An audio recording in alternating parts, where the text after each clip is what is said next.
سوال یہ پوچھا گیا ہے کہ اگر کسی شخص نے الیاذ باللہ زنا کیا ہو اور وہ توبہ کرنا چاہتا ہو تو کیا توبہ کرنے کے لیے اس متعلقہ عورت سے اس کا معافی مانگنا ضروری ہے تاکہ اس کی توبہ جو ہے وہ قبول ہو جائے؟ تو اس کا جواب یہ ہے کہ اللہ رب العزت ان اللہ یحب التوابین توبہ کرنے والوں کو بڑا پسند فرماتا ہے،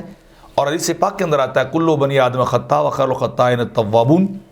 کہ ہر ایک بنی آدم میں سے ہر ایک سے گناہ ہو جاتا ہے، لیکن گناہ کرنے والوں میں سے اللہ کے ہاں پسندیدہ ترین بندہ وہ ہے جو اللہ کی بارگاہ میں توبہ کر لے۔ توبہ کیا ہے؟ اپنے گناہ پہ نادم ہونا ہے، اللہ سے خوف زدہ ہونا ہے، ڈرنا ہے، آنسو بہانا ہے، اور آئندہ گناہ نہ کرنے کا اللہ سے پکا وعدہ جب وہ کرنا ہے کہ میں آئندہ کبھی بھی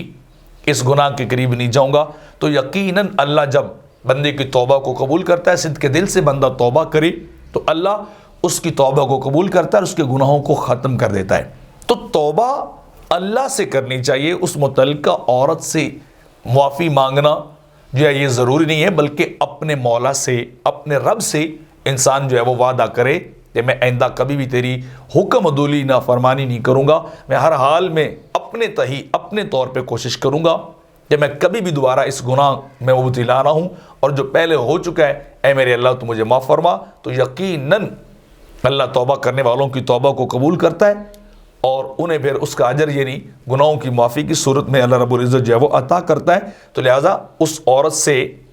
جو ہے معافی مانگنا یا رابطہ کرنا ضروری نہیں ہے جس کے ساتھ بدکاری انسان کر چکا ہو۔ اللہ تعالیٰ ہر ایک کو عفت نصیب جو ہے وہ فرمائے، کیونکہ در مختار حاشیہ ابن عابدین کے اندر ہے کہ حد مستامن قذف مسلما لانه التزم عفاف حقوق العباد خلاف حد زنا والسرقہ، یعنی مطلب یہ کہ اس زنا اور سرقہ لانه من حقوق اللہ تعالی المحض كحد الخمر، ان کا تعلق اللہ کے ساتھ ہے، یعنی اللہ سے معافی مانگی جائے، اللہ سے توبہ کی جائے۔ یعنی اگر لوگوں کو پتہ نہیں چلتا اور وہ بات جو ہے وہ پردے کے اندر رہ گئی لیکن اپنے اندر احساس اور ندامت جاگا ہے، تو پھر انسان اپنے مولا سے، اپنے رب سے، اپنے معبود سے توبہ ہے، وہ بندوں سے رابطوں کی ضرورت نہیں ہے۔